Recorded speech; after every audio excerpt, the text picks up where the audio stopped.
Welcome to MAP, the bi-weekly market access podcast hosted by me, Dr. Stefan Walzer. I am the innovator of Market Access 4.0 and a health economist by training and working in the fields of market access, reimbursement, pricing, and health economics since 2004. Discover Market Access 4.0 and unveil the future with our innovative solutions.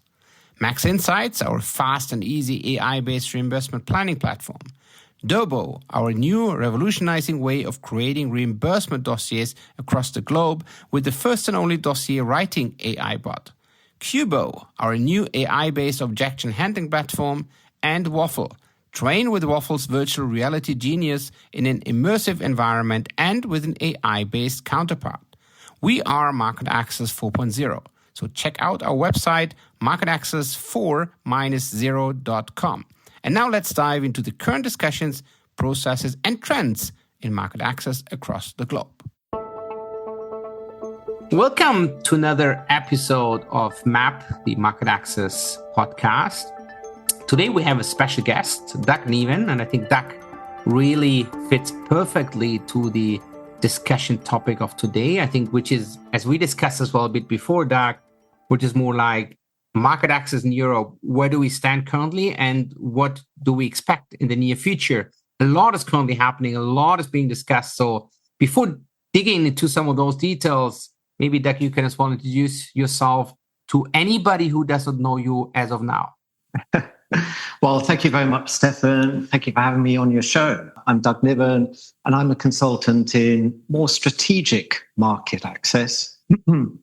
My customers tend to be on the small biotech side, actually, working out how to access various markets or position themselves for good licensing deals in the future and need that kind of insight to help them plan or indeed access those markets. I cross all of the different disease areas, and mainly I focus in the US and Europe, where, as you quite rightly mentioned, we've seen a lot of activity.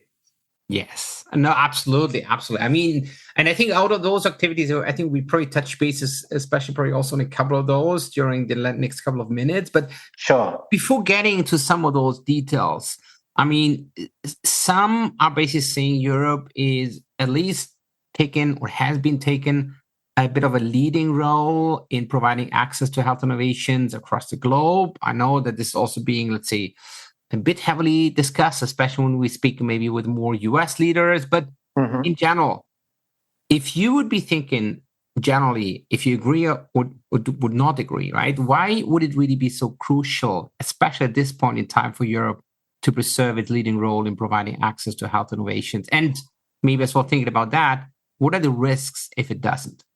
Yeah, well, as we've alluded to, there is so much happening in the global pharmaceutical markets at this time. We've all heard about the policy changes that could be underway within the US, tariffs, most favored nation pricing, all of this sort of stuff. But we've also got kind of emerging superstars in other regions coming through, like China, an absolutely astounding pipeline of new drugs coming through. And then we've got centers of excellence cropping up around the world in manufacturing, which is thinking about how, the supply chain is all moving. And of course, that plays into tariffs policy. So really, Europe has to question itself and think about, what is our role in this space going to be in the future, and how can we maintain competitiveness? And from the interactions, for instance, that I've had with my customers, it's quite clear. Pharmaceutical companies have a fixed budget. We can't spend lots of money, as much money as we wish, on every single market. We have to prioritize budgets appropriately around the highest areas of needs for our customers. That's what they would ask themselves. And so if Europe does start to lose its position in that priority, its first or second place for many companies, it's going to lose out. And there are classic arguments, of course, on this that we've heard many times. For example, reduced investment in research and development. We might see companies choosing to delay the launches of drugs And I think we'd also probably see that the influence of Europe on actual policy, on, for instance, market access policy, on pricing approaches, its influence would start to diminish and it wouldn't be taken as seriously as the other markets that have greater priority. So I think all of those areas would really be a major threat for Europe. I don't know, is that how you think about it, Stefan? Yeah, no, I fully agree. And I think the really important thing is probably also what you have probably also tried to lay out here. I think everything is so much interconnected.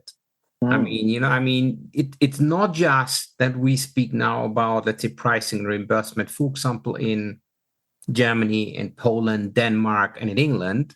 It's a lot more. I mean, and you just brought it up. I liked especially, let's say, when you just said, let's say, the superstars in other regions, especially when we think, for example, about supply chain. And because with that, it starts. And it just reminds me as well, some of the discussion we had as well in Germany with availability of some important generics, right? Yes, it's just generics in quotes, right? But it's super important for the care of a lot of patients in oncology, in a lot of different areas. And I mean, if you just take this one, this could be maybe even kind of like a role model, right? How it might look if you don't take every single step really seriously. And supply chain is one thing, of course. I mean, we're more acting in the market access area, where maybe the price incentives is another thing, which is maybe also a bit of the area where the US was pushing towards, right? Yeah, I think so. I think the other thing that's kind of worth bearing in mind, from my perspective at least, with all of these changes, there has been a lot of doom and gloom, I'd say, recently out there. A lot of concern, a lot of uncertainty, and concern especially about Europe being pushed to the back of the pack, as it were, if some of these external reference pricing policies actually do manifest. On the other hand, sometimes I like to think of myself a lot as an optimist as well. Like it. And I think in some ways we could be witnessing, like, have to see this play out, but we could be witnessing sort of a rebalancing of prioritization across the globe. It's not a time for complacency at all, but it does create an opportunity for regions such as Europe, I'd say, to step up to the plate and think through, how can we make ourselves truly competitive in there? It's not always, it doesn't have to be a threat. This could be a good opening for different regions to think about how can we do things better. Yeah. I agree. And I think your comment has probably also, again, here a couple of different aspects. I think one, is, of course, I think it is being seen as a risk. I mean, with risk, you start thinking, of course, as you as well said towards the end, could we do things differently? On the other hand, of course, I think, and that's probably a bit, I would say, very specific to Europeans, maybe. I mean, you just said being an optimist. I think people are a lot of time rather seeing the risks and the opportunities, which is big different to the US folks. I'm just generally from a cultural perspective, right? But I mean, if you just review, right? I mean, Europe is big. Europe has basically the same population as the US, even a bit more, right? Yeah. And the other thing, especially when you compare it against other countries and continents across the world, I mean, the willingness to pay is very high in Europe still. We can debate whether this is maybe too low in comparison to the US prices, whatever, and I'm happy to do so, but it is a high willingness to pay. Bills are being paid for, and systems generally basically work in terms of healthcare systems, right? I think that's one component. The other part, what I was also thinking, and that was more what reminded me when I was reflecting a bit between current discussions about the pricing and the evidence bit, when you compare that to medical devices, where you had it a bit the other way around from an evidence perspective, not so much from pricing. I think we can leave that probably a bit out for the moment. But in the US, there was a big push in the last couple of years to have much higher evidence requirements in comparison to Europe. And that has as well shifted, where suddenly companies just said, you know what? We need to have RCTs also in most of the medical device areas. Big debate as well, but they simply do it. So, it could also potentially be, that's where you just said, maybe we are getting to new kind of equilibrium as well in the near future, but just saying, yeah, maybe prices are getting a bit more closer. Europe maybe needs to pay a bit more, US maybe a bit less. But I think one of the key things is probably, and that's probably the underlying base of it, what I was thinking, that the evidence base is maybe getting a bit more closer, right? In terms of endpoint requirements, study design, and all of those different kind of things. I don't know what you think about that. I think so. I mean, I've worked with a lot of companies as they go through the clinical development stages. And it's a phenomenally difficult job to try and design your evidence package at early stages, because it's a huge investment, takes a really long time. And depending on the product, if it's particularly innovative, for example, it's like a completely new mechanism of action or a modality or something like that, you're taking a very big risk. And for this reason, we have to think global. This is a global challenge. You can't dedicate RCTs into single countries. You can't. It's just, this has to work for everybody. And so it wouldn't surprise me if we do move into that, as we sort of might be heading into this sort of more of an equilibrium between countries, that these evidence packages do have to work in a more of an international setting for sure. No, agree. And I mean, again, being optimist, I agree. I like that one, and I'm probably also more an optimist. So I like that opener of the podcast today.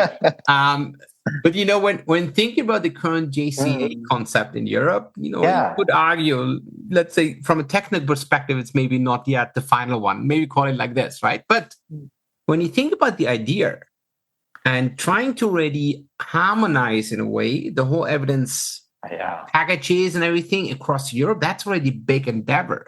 And if you would then as well think of maybe we can add, or maybe we can use that as a basis for other jurisdictions as well, whether it's now the US or maybe as well Canada or maybe Australia, whatever. Yes. I mean, that could be an interesting one, which might be maybe moving into such a kind of direction, which is, again, a bit going away from the pricing, which is, of course, always driving a lot, right? Because finally, we need to have the budget, the willingness to, and the possibility as well to pay, right? And everything. That's fine. But the underlying base is always, how could we show that a product is really working, that it basically brings a benefit to the patient and or to the system? And that's, again, going back to the evidence base. Yeah, of course. I think you touch on a really, really good point. And I get a bit frustrated that people are very gloomy about it. So a lot of people have been very gloomy and concerned about JCA and focusing on very specific aspects, which are difficult. I'm not going to sort of oversimplify that. There are challenges with JCA for sure. However, as you quite rightly point out, when you just take a step back and you think 27 countries have agreed a common framework for doing something that is incredibly technical, really complicated, amasses this huge amount of evidence, and it results in something that is essentially a win-win for a lot of people. I agree with you. We're not quite there fully on the full potential of what could be done, but we mustn't lose sight of that. And that is actually something that speaks very strongly, I think, to the European Union as maintaining the competitiveness of the region. And I can't think of any example, I don't know if you can, but where something similar has been done around the world. It's very unique and it solves a lot of problems for absolutely everyone. And I fully agree. And the only other kind of thing which is maybe more coming out of the history of economics, right, is the euro. That's the currency. I mean, if you just take all of the kind of, let's say, currencies we had across Europe with all of the benefits and of course, as well, the pitfalls, if you have an own kind of currency, I mean, that was a big, big endeavor. And of course, not everything worked at the very beginning. I think we all probably can remember the issues with Greece and a couple of other countries. But, finally, I think nobody really discusses anymore about those issues, at least not I'm aware of in the last couple of years. Of course, we had other kind of crises. Maybe that is a key point. I don't know. But I mean, that also, let's say, needed to happen over time. And there was a political will. And that was probably very similar to here. Even that, of course, it took a long time. I can still remember when I started in the industry, we discussed already a bit about JCA in a broader sense. Yes. And now it came to life. So let's just give everybody a bit of more time. And the other thing is, of course, we are, let's see, living, working in a democratic process, or sometimes just simply takes time. Of course. And this isn't an easy exercise at all. This is actually really complicated. I challenge anybody who does think it's easy to write themselves a dossier. And then they'll appreciate how complex and what an achievement it is. I personally don't know how everybody else thinks about this or the listeners think about this, but I still think there's still a lot of potential with the JCA and the EU HTA impulse. There are procedural things that definitely could be tightened up, but I think in the context of what we're talking about today, in this kind of making sure that Europe has a strong place in the future, I would like to see more of a move towards some kind of value judgment being arrived at in the JCA. I do understand that the economic angles have to be worked out to a certain degree in the countries, but I think there is scope there for countries to come together and agree or make some kind of value statement around that. And I think that would help us along the journey to start thinking about common frameworks to establish value, because at the moment it's still devolved to member states. And so we haven't made a lot of progress there. But I think that's something that could be feasible. Agree. And maybe the current discussions, especially, let's say, coming from the US, and of course, in all different kind of, let's say, countries, it's not only going against Europe, might maybe even further foster that kind of, let's say, harmonization, right? Because, I mean, ultimately, I mean, if we hear, I mean, all of the countries ex-US need to pay their fair share. Yes. I mean, then it's a question. I mean, what is fair, right? What is the fairness around it? And I mean, if you take that, you need to have at least a standard value framework, and that is where potentially this could go, or maybe as well being led by the Europeans. Because if you imagine, let's say, if the US would really take and bring prices further down, which might be, of course, not, let's say, preferably being seen by pharma companies, it might as well be that, of course, prices are going down. Hence, we could as well see it's more clear what European countries, for example, want and need to see. Hence, you maybe rather do the kind of trials which are going, let's say, more in favor of European countries, and prices might be quite clear and more foreseeable. If that's always the case, let it be, right? But generally, I think it's more foreseeable. And hence, we can maybe even see that maybe price, as we just said, prices are getting into more equilibrium, but really, again, based on a value framework. I mean, I don't know, how do you see that kind of fair value in a global context? We just spoke about, let's say, Europe and the US, right? Not even about Canada, or, I mean, you brought in China before and everything. I mean, I think it's such a good question, and it's really relevant. And if we just go back, a little bit of why this has really been brought into question, the executive order from the White House recently on the most favored nation pricing really laid out this argument that US is paying too much, it's subsidizing the rest of the world with R&D, and everybody else is getting a good deal. So we need to get some kind of equilibrium in prices, and policy instrument that they recommend is this external reference in pricing. But the core question, as you quite rightly point out, is like, okay, what is then the right price to pay? Is it actually closer to the US? Is it just a little bit more than in Europe? Or is it in the middle? How do we get there? And there's no structure at the moment for that kind of discussion. There really is nothing there. And I think to show how difficult that actually is, even within JCAs, as we've just discussed, there is a reluctance to form, at least at this stage, a common view on what is value at the European Union level. That's still left to the member states. So it shows that this is actually a very difficult question. But if we don't have a framework like that, how on earth are we going to know if we've reached the right equilibrium that fits from a geopolitical perspective. We don't have that. What could be feasible? I've thought about, what could we do? I think to get a full-blown framework that, you crank the handle and, there's the price. And I don't think we will get to something like that. But I do believe, it'd be good to get your view on this. I do believe that we could aim to achieve amongst some of the more key decision-making bodies and industry representative bodies, principles for what would go into a fair price. For example, how well does the drug address unmet need? What is the relative improvement in clinical and safety and quality of life?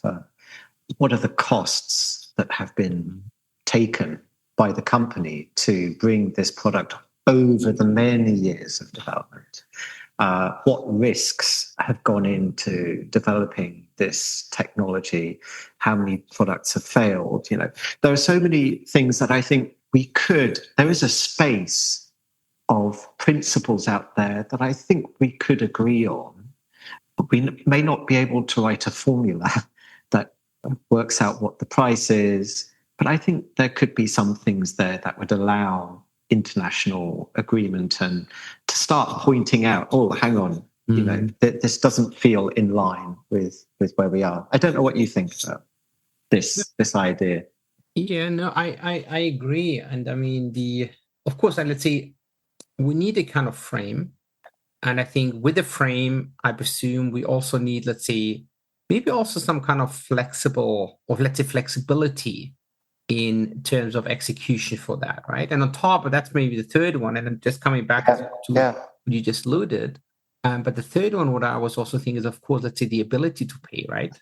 We have richer and maybe more poorer countries, but at the end of the day, maybe the European idea is, let's say, there should be some kind of universal, let's say, coverage or availability of products, at least over time, to, let's say, all people with a given disease, right?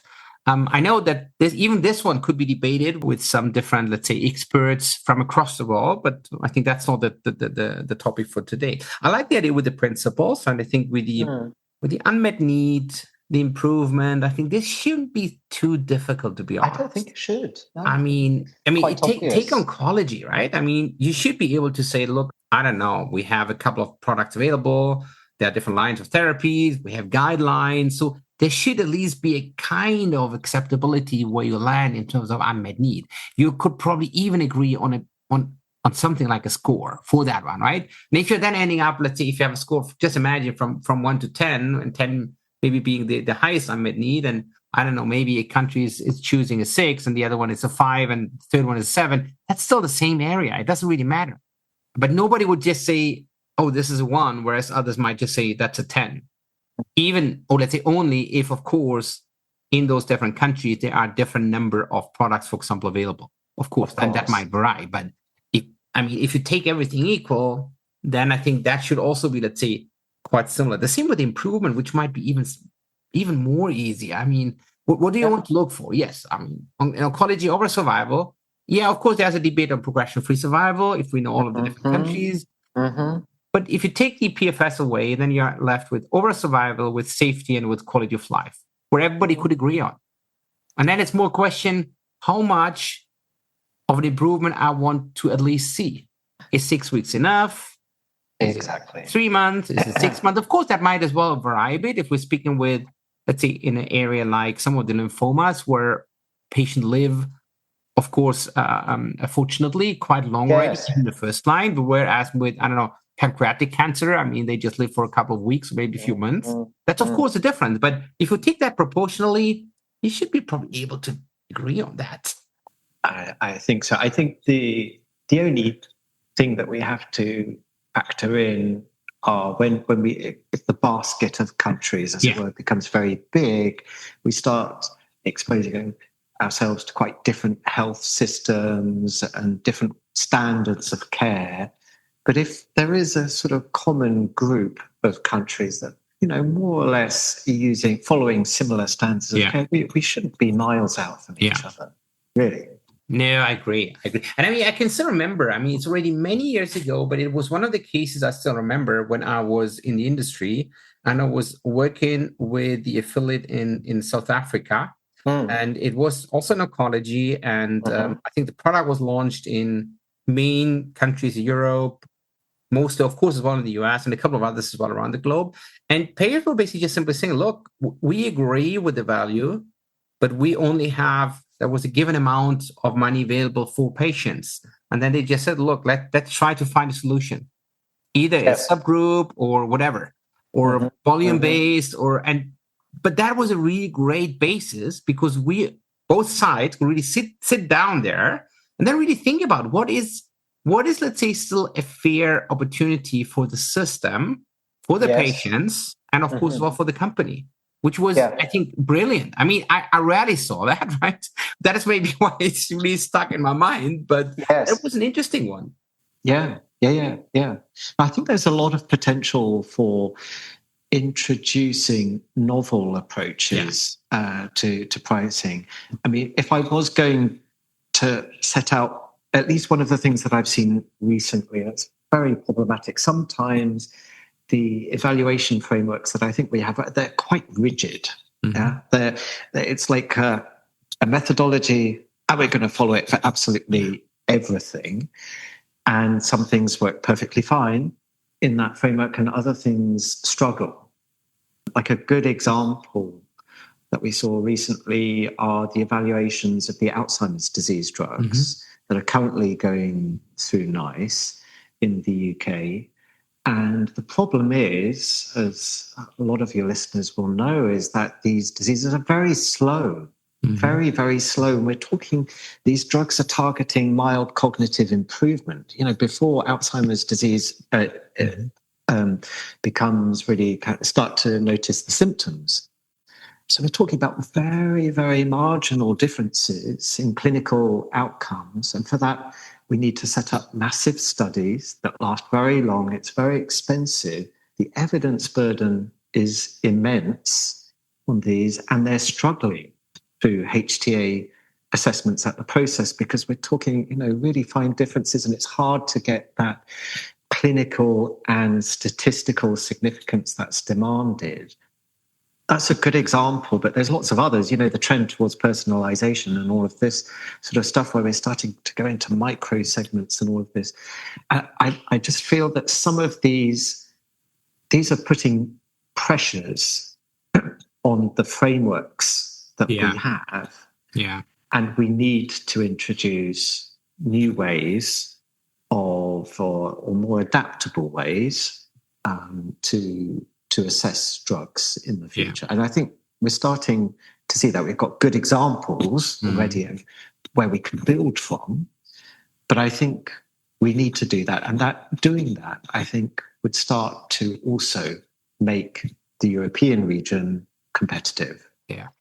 No, I agree. I think the evidence frame, even not yet, let's say, probably never, let's say perfect, but at least I think it's a good, let's say, basis. If you take all of the different kind of aspects across Europe, every little country has their kind of specifics. But if you take it, let's say, as a continent, I personally think it's at least a good kind of basis, which is maybe an interesting one for countries like the US to adopt.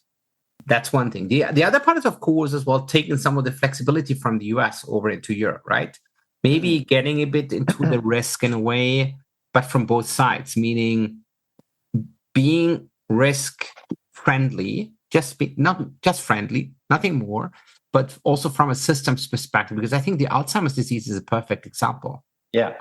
We had as well just in the last couple of years, the ATMPs, right? Evidence-based, very difficult, very few patients, at least in some of those areas, very difficult, but still payers suddenly found a way to reimburse those kind of products, even in a quite flexible way. So that's an interesting one. And of course, even there with the Alzheimer's, probably a really tricky one because we only see the benefits really in, quite some years, right? We're not speaking about 1, 2, 3 years, which is maybe something you can still put into some kind of financial environment, into your kind of system, right, accounting wise. But I think if we're speaking about maybe the benefit in 7 or 10 or 15 years, I don't know. On the other hand, right, look at cardiovascular. I mean, hypertension or diabetes. We now pay all of that kind of stuff, which is important, right? But you would only see the benefits in 10, 15, 20, 25 years in some of those patients. And we also pay for it. So I think that is maybe both sides, also, of course, from the pharma side, would need to be a bit more flexible on that perspective. Don't see that all and everything, let's say, in the short run. But I think for both sides, it might be really tricky. I think the Europeans might take it a bit more difficult to adapt those kind of pricing schemes. But I think the same with the US, where maybe they just would rather see, let's say, the kind of, let's say, quite strict in a way, evidence frames as not being so acceptable, especially maybe not from a political perspective. I don't know how you see that. No, I agree. I think that allowing more risk into the pricing, more variability, I think would actually eliminate some perverse incentives that exist in the system and alleviate some of the challenges that we have. I always have a concern at the back of my mind because in every sort of exercise of clinical development planning, all the indications that are going to be investigated are sequenced, of course, around value. But if we had more flexibility around that, if we had more assurance, for example, that prices could rise upwards to really reflect new value, or we discover more evidence once the drug is in the real world setting, this would give, just take the pressure valves off that pipeline and we'd have more flexibility. And I think we'd get more investment into continued innovation. At the moment, if it's not going to make the mark on some of those other indications, it will be dropped off.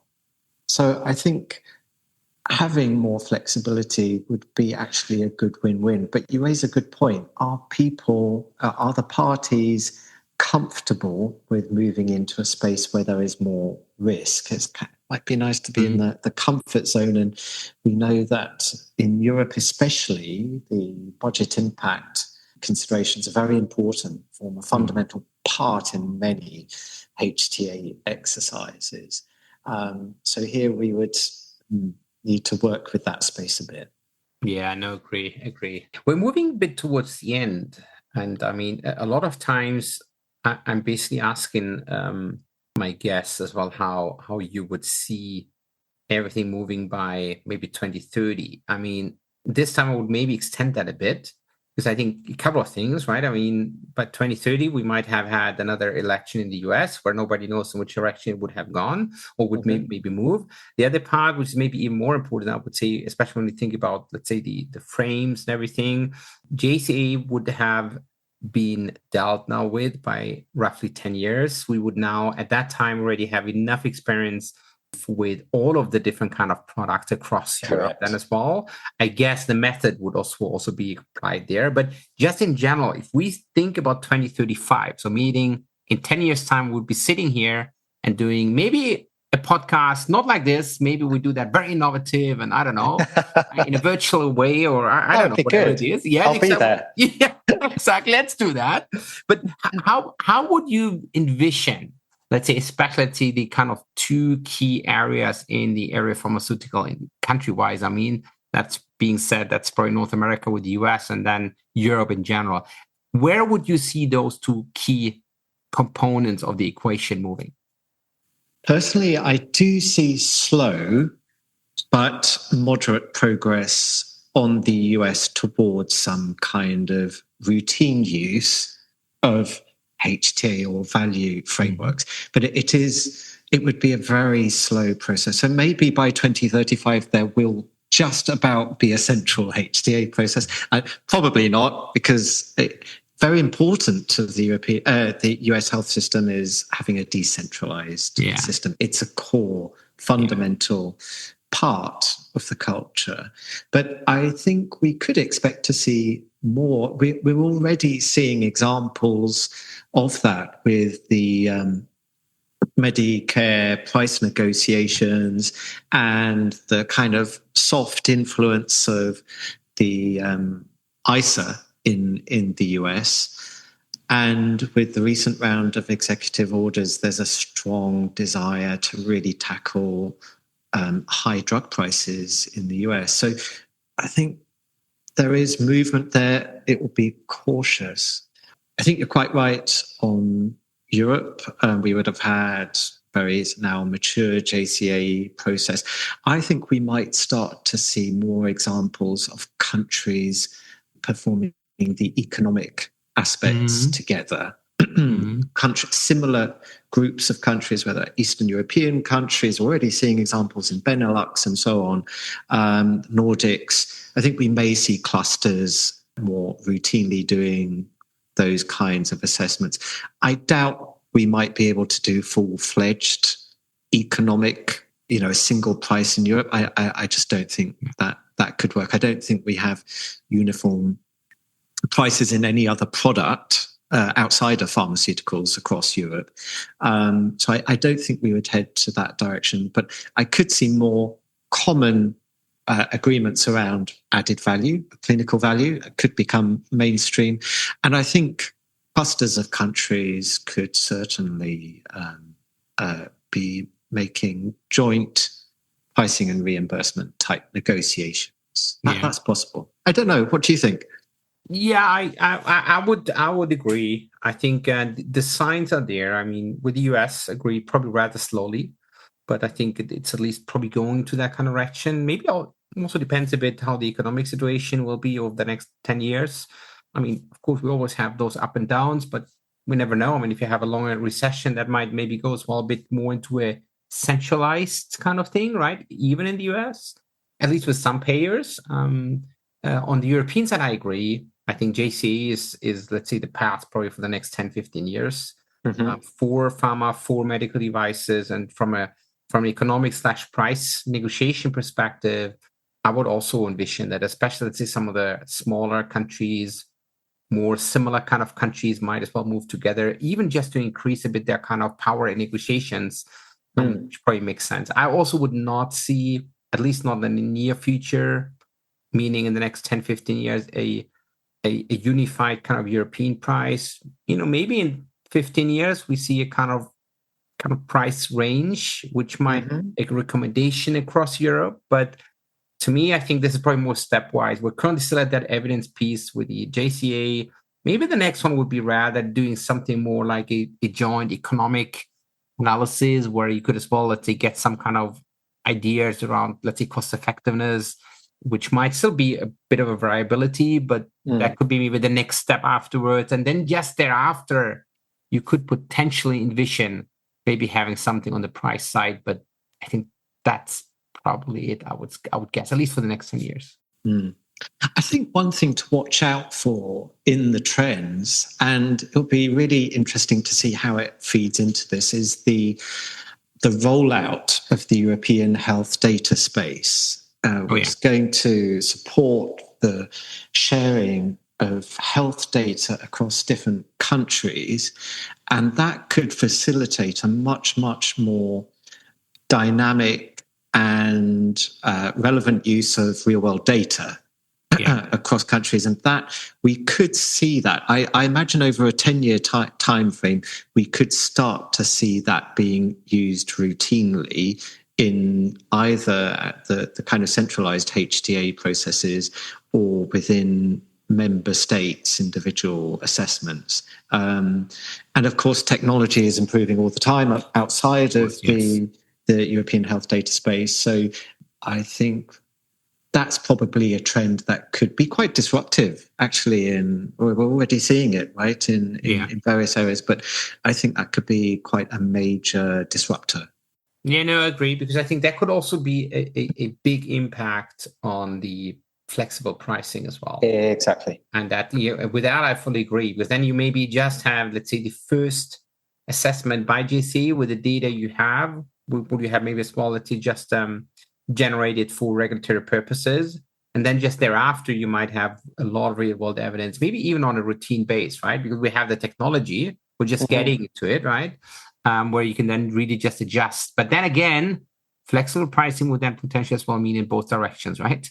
Meaning not only downwards, but also maybe upwards, which is also, again, a big change in comparison to the way how prices are currently handled. Yeah. I think a lot of people feel very nervous about that.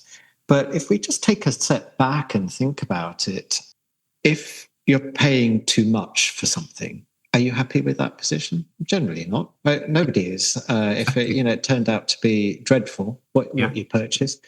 But equally the other way around, are you actually getting, you've paid too little, you're continuing to pay little for something, actually that it really does deserve to be paid, does deserve a lot more.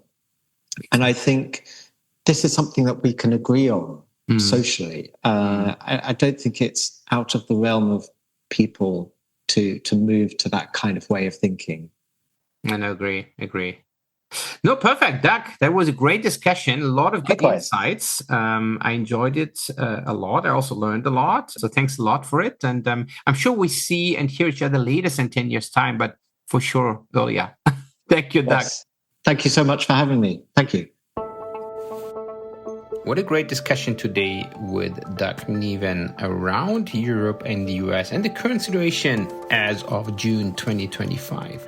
Anyhow, I think both of us basically agreed that the current discussions are probably not only being solved in a short run. I think that would be probably something what we would be more thinking about in the next 5 to 10 years. I think key points are, of course, the current pricing discussions in the US, including the various kind of push in all of the different kind of other country directions, which is especially basically asking for a fair share of the price. The other part is then linked to that, at least from our perspective, the push towards a more joint kind of evidence base, how that would then be potentially assessed within the US versus the rest of the world is maybe another discussion.